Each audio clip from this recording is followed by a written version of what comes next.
खमंग कुरकुरीत महिनाभर टिकणारे असे शेव आज आपण बनवतो आहे। त्यासाठी अर्धा किलो बेसन पीठ मी घेतलेलं आहे, ते चाळणीने चाळून घेतलं आहे। 1 चमचा ओवा क्रश करून घेतला आहे, तो सुद्धा पिठामध्ये आपण टाकून घेतला आहे। 1 चमचा मीठ टाकून घेतलं आहे, मिक्स करून घेतलं आणि थोडं थोडं पाणी घालत आपल्याला याचं सरबरीत असं पीठ मळून घ्यायचं आहे। जास्त घट्टही नाही आणि जास्त पातळही नाही। यामध्ये 1 चमचा तेल घालून घ्यायचं आणि चांगलं 2 ते 3 मिनटं छान पीठ आपल्याला भिजून मुरू द्यायचं आहे 1-5 मिनटाकरता।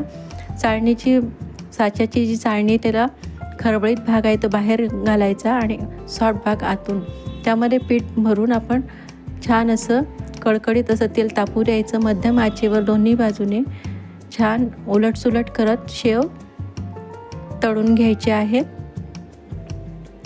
तर अतिशय खमंग आणि कुरकुरीत असे आपले शेव तयार झालेले आहेत। तर ह्या दिवाळीत तुम्ही सुद्धा करून बघा आणि आवडल्यास नक्की लाईक करा, कमेंट करा। धन्यवाद।